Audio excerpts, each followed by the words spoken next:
La guerre d'Algérie a été faite du côté indépendantiste par deux forces. Ceux qui se sont battus, ceux qui étaient planqués. Alors, ceux qui étaient planqués, par définition, étaient intacts à la fin de la guerre, évidemment, puisqu'ils n'étaient pas battus. Tandis que ceux qui étaient à l'intérieur, ils se sont battus. Ceux qui se sont battus, c'était les maquis et les maquis kabyles. Hein. Et la guerre était dure, hein, parce que les Français aussi se sont bien battus. Ce qui fait que ceux qui s'étaient bien battus étaient morts. Et avaient été vraiment mis hors de combat, en grande partie hors de combat. Ce qui fait que, au moment de l'indépendance, l'ALN, avec Boumedienne, qui avait mis en avant un paravent civil, qui est Ben Bella, donc tendance arabiste, va mettre de côté le GPRA. Et l'armée des frontières va marcher sur Alger. Elle va marcher sur Alger. Il va y avoir des combats d'ailleurs. Mais les maquisards ne sont plus très nombreux. Ils ont été vraiment étrillés par l'armée française. Ce qui fait que l'armée des frontières prend le pouvoir.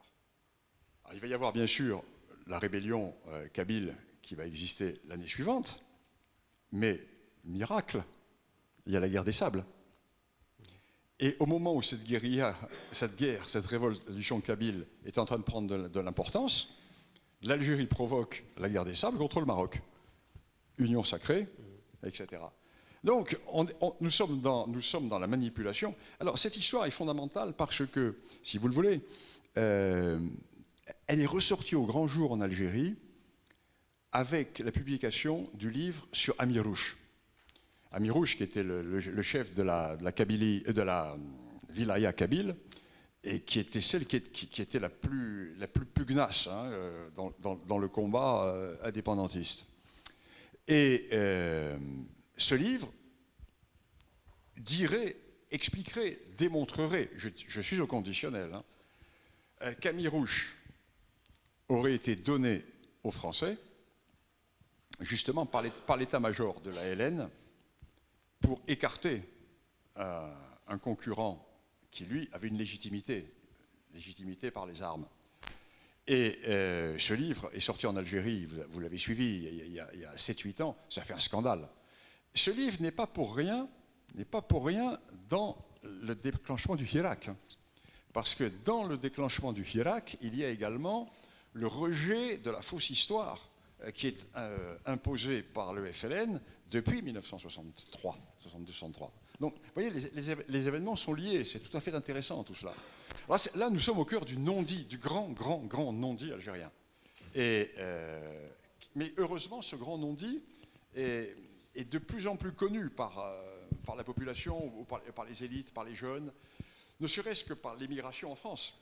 Parce que le nombre de jeunes Algériens intellectuels, etc., qui sont en France, ceux qui sont intellectuels ne sont pas pris par la propagande algérienne. Ils lisent un peu ce qui se publie en France. Donc il y a, si vous voulez, moi je le vois régulièrement, hein. Je suis arrêté régulièrement dans les rues à Lyon, etc., par des jeunes Algériens qui me disent, voilà, vous avez, bien sûr, c'est l'histoire des planqués de la LN qui ont pris le force. Ça, c'est un autre drame contemporain de l'Algérie. Parce que non seulement l'Algérie n'a plus ses élites en 62, mais ceux qui prennent le pouvoir en Algérie en 62 sont souvent des imposteurs. C'est-à-dire qui n'ont pas les faits d'armes de ceux qu'ils ont écartés. Et en plus, cette jeunesse n'a pas connu la guerre civile, donc elle n'est pas castrée par cet élément qui retient comme la génération précédente. Il y a également ça. Ouais. Mais comme le système est touché au cœur, donc il résiste. Et on voit bien le retour de certaines équipes à l'heure actuelle, ce qui fait que, comme il y a le feu dans la boutique, il y a le feu dans la demeure, les divers clans essayent de se raviver. Parce qu'en fait, si l'on veut faire l'histoire d'Algérie indépendante, c'est le clan militaire de l'armée des frontières qui, avec un paravent civil qui est Ben Bella, prend le pouvoir. Et ce clan va être à peu près uni pendant... il a 2-3 composantes, ce clan. Il a ceux qui ont fait les déserteurs de l'armée française, il a ceux qui ont été formés à Moscou, et ceux qui ont été formés en Égypte, au sein de ce clan militaire. Et donc il y a trois sous-clans. Mais le temps passant, tout le monde a des enfants. Et ces clans vont se diviser. Ce qui fait qu'il n'y a plus maintenant d'unité supérieure du clan militaire, comme il y avait il y a encore 15 ou 20 ans. Et c'est pour cela que pendant toute cette période de la dernière vie de Bouteflika et de l'actuel pouvoir, il y a eu tellement de purges à l'intérieur de l'armée. C'est incroyable. La plupart des généraux algériens ont connu la prison. Je rentre, je sors, je suis condamné, je suis libéré, etc. Bon. Et là, depuis quelques mois, on a l'impression que, on ne dit pas, bon, allez, tout est oublié, on s'embrasse, c'est fini, nous sommes tous des frères, mais il y a quand même un resserrage d'un certain nombre de clans, car ils voient bien que cette division risque de provoquer l'effondrement. Donc il y a une évolution qui fait à suivre mais là c'est une affaire de suivi très fin de la politique algérienne, et là je ne suis pas compétent pour aller au-delà.